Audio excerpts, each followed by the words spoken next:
স্বাগত জানাচ্ছি যমুনা টেলিভিশনের নিয়মিত আয়োজন প্রবাসে বাংলাদেশে বিশ্বের বিভিন্ন প্রান্তে থাকা প্রবাসীদের খবরাখবর নিয়ে আপনাদের সাথে আছি আমি দেবাশিস রঞ্জন সরকার। পবিত্র ঈদ উল আজহাকে কেন্দ্র করে মধ্যপ্রাচ্যের বিভিন্ন দেশের মতো কুয়েতেও জমে উঠেছে কোরবানির পশুর হাট। দেশটির পশুর হাটগুলোতে স্থানীয় ব্যবসায়ীদের পাশাপাশি প্রবাসী বাংলাদেশির আধিপত্য চোখে পড়ার মতো। ঈদ উপলক্ষে বেচাকেনা ভালো হচ্ছে বলে জানিয়েছেন প্রবাসীরা। কুয়েত থেকে সহকর্মী মোহাম্মদ হেফজু মিয়ার পাঠানোর প্রতিবেদনে বিস্তারিত। কুয়েতের কাবাদ এলাকার পশুর হাটের দৃশ্য এটি।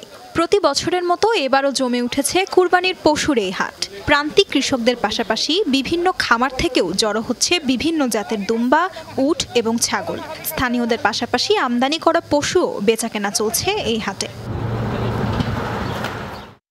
হাটে স্থানীয়দের পাশাপাশি প্রবাসী বাংলাদেশি পশু ব্যবসায়ীদেরও রয়েছে উল্লেখযোগ্য উপস্থিতি। একই চিত্র কুয়েতের অন্যান্য হাটগুলোতেও। বিভিন্ন চ্যালেঞ্জ থাকা সত্ত্বেও বেচাকেনা নিয়ে ইতিবাচক প্রতিক্রিয়া প্রবাসী বাংলাদেশিদের। এমনিতে বেশিরভাগ বাঙালি ব্যবসায় জড়িত। আমরা ইরানের আছে, সৌদির আয়, তারপর কুয়েতের আছে। ভাষা বুঝাই দিতে পারে, কুইতিকেও বুঝিয়ে যদি মাল বিক্রি করতে পারে সে বেশি বিক্রি করতে পারে, যে ভাষা কম বুঝিয়ে কম বিক্রি করে সে কম বিক্রি করবো। বিভিন্ন দেশের লোকজন আসে, আরবিয়ানরা তো আছে, তার পাশাপাশি বিভিন্ন দেশে হিন্দি, ইন্ডিয়ান, পাকিস্তানি, নেপালি, ইউরোপের বিভিন্ন জায়গার লোকজন আসে। তাদের সাথে আমরা ভাষার বিনিময়ে ব্যবসা বাণিজ্য করি। বাংলাদেশিদের পাশাপাশি ভারতীয়, পাকিস্তানি ও মিশরি পশু ব্যবসায়ীরাও যোগ দিচ্ছেন এসব হাটে। তাজরিয়ান সোবহান, যমুনা নিউজ। কারো ভিসা হয়েছে কিন্তু টিকিট নেই, সিটও খালি নেই বিমানের। কারো আবার হয়নি ভিসা, টিকিট কোনোটাই। নিবন্ধন সহ সব প্রক্রিয়া শেষ করে আশকোনা হজ ক্যাম্পে এসে শেষ দিনে এজেন্সি মালিকদের সন্ধান পাননি অনেক যাত্রী। ধর্ম মন্ত্রণালয়ের ভারপ্রাপ্ত সচিব সাইফুল হক জানান, নানা জটিলতায় হজে যেতে পারেননি 51 যাত্রী। বলেন, নির্ধারিত ফ্লাইটের সময় শেষ, তাই সব শেষ উদ্যোগ হিসেবে যাত্রীদের নিয়মিত ফ্লাইটে পাঠানোর চেষ্টা চলছে। হাতিয়া উপজেলার সুজলা খাতুন, বয়স 105। জীবনের শেষ বেলায় এসে হজ পালনের মধ্য দিয়ে পূরণ করতে চেয়েছিলেন সারা জীবনের স্বপ্ন, কিন্তু সবই ভেস্তে গেল এজেন্সির প্রতারণায়। নিট করে ব্যাগ আরো তার ঘুরে ব্যাগ দিয়েছে অনিয়ের ভিত্তিতে আঙ্গুরে মাথার বাইরে। আজ কদিন কত কষ্ট, কালি সারাদিন বইয়েছিলাম। একই পরিণতি সন্দীপ হাতিয়ার আরও অন্তত 10 জনের। এখন ফোনও ধরছে না এজেন্সি মালিকরা। আম্মার বিষয়টা হয়েছে, আমার বিষয় হয় নাই। আর আম্মা যে রোগী ওনাকে কোনো একা ফাড়ানো সম্ভব না। ফ্লাইট দিচ্ছে, আপনারা অপেক্ষা করেন, একটু অপেক্ষা করেন, একটু অপেক্ষা করেন, আমরা ব্যবস্থা করতেছি, শুধু আশাবাদেই দিতেছি। এমন প্রতারণার শিকার হয়েছেন আরও অনেকেই। লাস্ট যোগাযোগের পর বলতেছে যে আমাদের তো হজ ফ্লাইটের টিকিট শেষ, এখন আমরা আপনাদেরকে অন্য টিকিট করার চেষ্টা করতেছি, একটু ওইখানে অপেক্ষা করেন। অথচ তাদের কেউ এখানে আমাদের খোঁজখবর নিচ্ছে না। তাদেরই একজন বগুড়ার একটি উচ্চ বিদ্যালয়ের প্রধান শিক্ষক। স্বামী স্ত্রী মিলে সারা জীবন টাকা জমিয়েছেন একসাথে হজ পালনের আশায়, কিন্তু এবারও মক্কা মদিনায় যাওয়া হচ্ছে না তাদের। এখন জানতেছি আমার ভিসায় হয় নাই, তাই হয়তো যাওয়া হচ্ছে না। আমি আমার ওয়াইফকে ছাড়া কী করে যাবো, আর সেবা আমাকে ছাড়া এই তো বেতাল কানের মধ্যে পড়ে গেছে। আমাদের 51 জন হজযাত্রী যেতে পারেনি, তবে 51 জনের মধ্যে মহামান্য আদালতের আদেশ বলে গতকাল 40 জনের ভিসা করেছে সে এজেন্সি ভিসা করেছে, কিন্তু তারা কোথাও টিকিট পায়নি কোনো এয়ারলাইন্সে। ফলে তারা যেতে পারছেন না হজ ফ্লাইটে। বিকেল 3টার কিছু আগে যখন হজ ক্যাম্প থেকে বেরিয়ে যাচ্ছিলেন ভারপ্রাপ্ত ধর্মসচিব সাইফুল হক, তখনও তার কাছে প্রতিকার চান ভুক্তভোগী যাত্রী ও তাদের স্বজনরা। মন দিয়ে তাদের অভিযোগ শোনেন তিনি, আশ্বাস দেন সংকট সমাধানের। বাংলাদেশ বিমানের সঙ্গে আমি এমডি মহোদয়ের সঙ্গে কথা বলেছি, ওনারা চেষ্টা করতেছে। আমি সচিব স্যারের সাথে কথা বলেছি, তা উনি বলেছেন যে বিমান এমডির সাথে তুমি যোগাযোগ করে একটি সমন্বয় করো। সেই সমন্বয়ের জায়গা থেকে সবটুকু করছি, এখন অপেক্ষা করি আমরা, দেখি আল্লাহ কী করে। 3:30টার দিকে নিষ্প্রাণ আশকোনার হজ ক্যাম্প। চলে গেছেন সব কর্মকর্তা কর্মচারীরাও, কিন্তু তখনও হজে যাওয়ার অবিচল আশায় বাইরে বসা ময়মনসিংহের বেশ কয়েকজন। আশা করতেছি আজ 5 বছর ধরে চেষ্টা করতেছি যে সোনার মদিনা যাই, আমি দেখবাম, তপ করবাম, হুজুরের রোজাকে সালাম দিয়াম, বুক বড় বড় আশা। সবকিছু আমরা কি হয়েছে, কিন্তু বিমানের টিকিটের কারণে যেতে পারতেছি না। শেষ দিনে বাংলাদেশ বিমানের কোনো ফ্লাইট ছিল না। যাত্রী পরিবহন করেছে ফ্লাইনাস ও সৌদি এয়ারলাইন্স। দুই রাষ্ট্রের বিষয়সহ আরও নানা কারণে হজ ব্যবস্থাপনা একটা জটিল প্রক্রিয়া। হজের প্রথম ফ্লাইট শুরু হয় 9 মে, শেষ হয়েছে 12 জুন। এই সময়ের মধ্যে বেশ কয়েকটি এজেন্সির বিরুদ্ধে প্রতারণার অভিযোগ করেন যাত্রীরা। তারপরও হজ সংশ্লিষ্টরা বলছেন, বিচ্ছিন্ন কিছু অভিযোগ থাকলেও সামগ্রিকভাবে নির্ঝঞ্ঝাট হয়েছে এবারের হজ যাত্রা। শরীফুল ইসলাম খান, যমুনা নিউজ, ঢাকা। এবারের হজ মৌসুমে সবচেয়ে বয়স্ক হাজি হিসেবে নাম লিখিয়েছেন 130 বছরের সারহোদা সাতিত। তিনি উত্তর আফ্রিকার আলজেরিয়ার নাগরিক। মঙ্গলবার জেদ্দা বিমানবন্দরে পৌঁছান এই নারী। সেখানে সৌদি এয়ারলাইন্সের একটি ফ্লাইটে তাকে উষ্ণ অভ্যর্থনা জানানো হয়।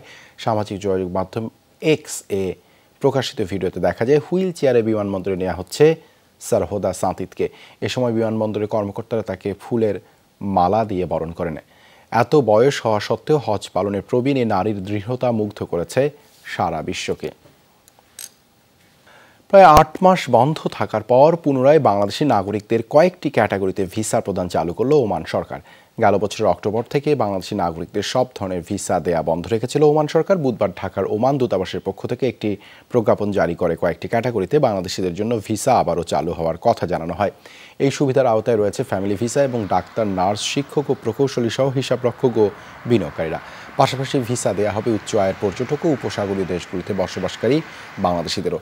প্রেস বিজ্ঞপ্তিতে আরও বলা হয়, অনুমোদিত ভিসা ক্যাটাগরির আবেদন প্রক্রিয়া দূতাবাসের সাথে যৌথভাবে কাজ করবে ওমান রয়্যাল পুলিশ। যাদের নয়া বাচ্চা হয়েছে, বেবি হয়েছে, ওরাও দেশে আটকে গেছে। এই জন্য ফ্যামিলি ভিসা খোলাতে সবাই উপকৃত হয়েছে। আর যারা ওই যে বিভিন্ন রকম পেশায় 12 পেশায় যে ভিসা খোলা হয়েছে, সেজন্য বাংলাদেশ সরকার এবং ওমান সরকারের আমি সোশ্যাল ক্লাবের পক্ষ থেকে ধন্যবাদ জানাই। এবং আগামীতেও এইভাবে সুন্দর মতো আমাদের যে ভিসা বন্ধ আছে সেগুলো খোলা হবে। দর্শক, এ বিষয়ে আরও জানাতে ওমান থেকে সরাসরি যুক্ত হচ্ছেন সহকর্মী মোহাম্মদ রফিকুল্লাহ। রফিক, ওমানে যে 12 ক্যাটাগরির ভিসা চালু হলো, এতে প্রবাসীরা কতটুকু উপকৃত হবেন? আর শ্রম ভিসা তো এখনো উন্মুক্ত হয়নি, ঠিক কবে নাগাদ এটি চালু হতে পারে, এ বিষয়ে কিছু কি জানতে পেরেছেন? দেবাশিস, আপনি যেমনটা জানতে চেয়েছিলেন, ওমানের মাঝে শ্রম ভিসা ছাড়া 12টা ক্যাটাগরির মাঝে ভিসা চালু করেছে ওমান সরকার। আজকে একটা ঢাকাস্থ ওমান যে দূতাবাস আছে ওখান থেকে একটা প্রজ্ঞাপন জারি করেছে, যেটার মাধ্যমে জানানো হলো এখানে এইসব ক্যাটাগরির মধ্যে ভিসা চালু হয়েছে। তবে সবচাইতে আনন্দের সংবাদ হচ্ছে যে ফ্যামিলি ভিসাটা চালু হয়েছে সেটা নিয়ে। কেননা যখন গত 8 মাস আগে ওমানে বাংলাদেশ ভিসা বন্ধ হয়ে যায়, সকল প্রকার ভিসা বন্ধ হয়ে যায়, এতে করে অনেক বিপদে পড়ে প্রবাসীরা। কারণ প্রবাসী, বিশেষ করে যে সমস্ত ফ্যামিলিরা দেশে নতুন বেবি জন্মগ্রহণ করছে, এরা ওমানে ঢুকতে পারে নাই। এমনকি একজন দেশে বাচ্চারা দেশে মা ওমানে এরকম অনেক ভোগান্তির শিকার হয়েছে। কেননা এটা করে অনেকটা সহজ হয়েছে এই যে ফ্যামিলি ভিসা ওপেন হওয়ার কারণে। কারণ ফ্যামিলি ভিসা যদি ওপেন না হতো তাহলে এই যে দীর্ঘ সত্যতা একটা জটিলতা ছিল, ওইটা অনেকটা ভোগান্তির মধ্যে পড়ছেন প্রবাসীরা। কারণ এদের এখানে স্কুল থেকে শুরু করে সবগুলো ব্যবসা বাণিজ্য এখানে ওমানে রয়ে গেছে, এরা ফ্যামিলিটা দেশে পড়ে আছে। এতে করে অনেকটা উপকৃত হবে প্রবাসীরা। হ্যাঁ, তবে শ্রম ভিসা চালু না হওয়াতে অনেকটা যারা ছোট ছোট উদ্যোক্তা আছে ওনারা অনেক কষ্ট পড়বেন। কেননা ছোট ছোট উদ্যোক্তারা একজন অথবা দুইজন নিকট আত্মীয় নিয়ে আসেন, ছেলে নিয়ে আসেন, ভাই নিয়ে আসেন, এরকম নিকট আত্মীয় গুলো নিয়ে আসেন তাদের যে ছোট ছোট উদ্যোক্তাগুলো ব্যবসা প্রতিষ্ঠান আছে এগুলোর মাধ্যমে।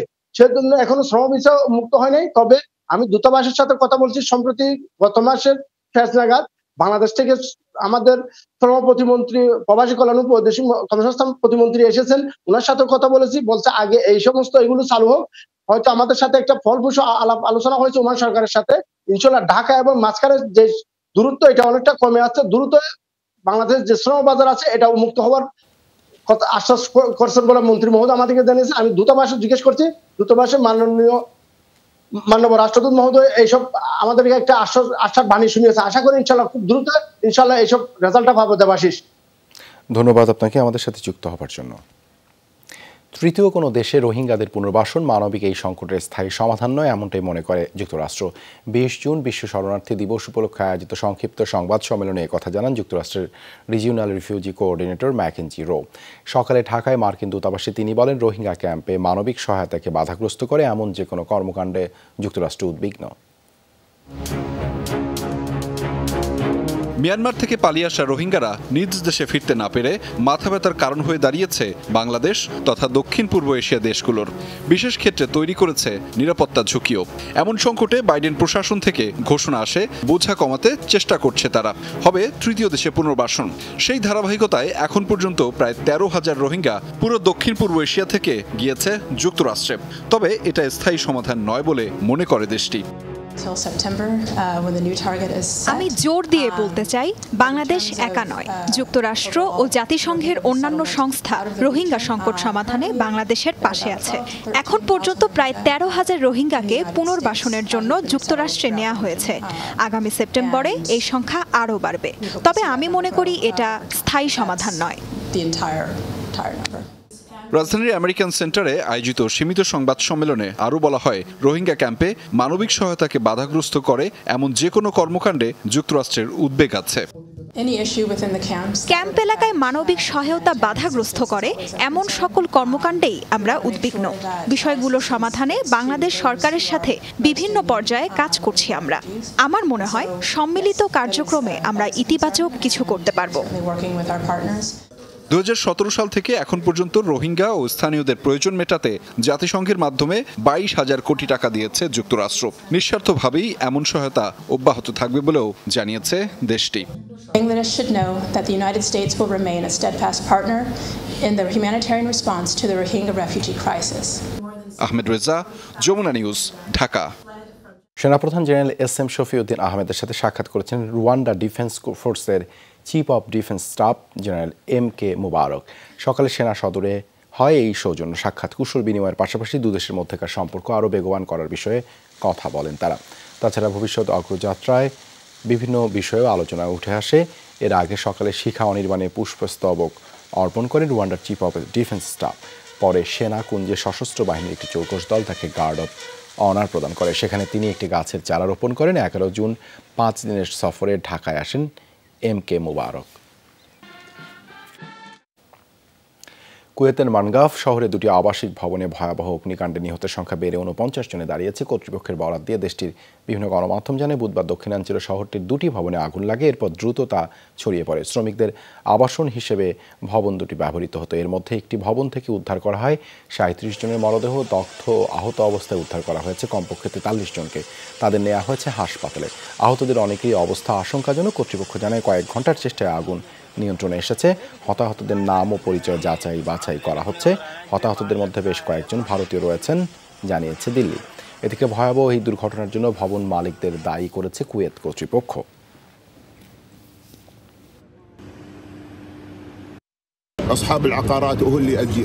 ভবন মালিকদের অতিরিক্ত লোভের কারণে আজ এই অবস্থার সৃষ্টি হয়েছে। এ বিষয়ে যথাযথ কর্তৃপক্ষের সাথে কথা বলে প্রয়োজনীয় ব্যবস্থা নেব, যদিও এই ব্যবস্থা আরও আগেই নেওয়া উচিত ছিল। ইতালিতে মাদারীপুর জেলা কল্যাণ সমিতি ভ্যানিসের নতুন কমিটি গঠন উপলক্ষে এক সভা অনুষ্ঠিত হয়েছে। ইতালির চিতা মার্ঘেরার স্থানীয় একটি হল রুমে এর আয়োজন করা হয়। সভার সভাপতিত্ব করেন শাহ আলম বয়াতি, পরিচালনা করেন রানা শেখ। সভায় জামাল খানকে সভাপতি ও ওবায়দুর রহমান লিটনকে সাধারণ সম্পাদক করে 71 সদস্যের কমিটি ঘোষণা করা হয়।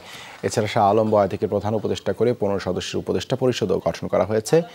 বক্তারা বলেন, মাদারীপুর জেলার প্রবাসীদের ভ্রাতৃত্বের বন্ধন দৃঢ় করতেই সংগঠনটি সর্বদা কাজ করে যাবে।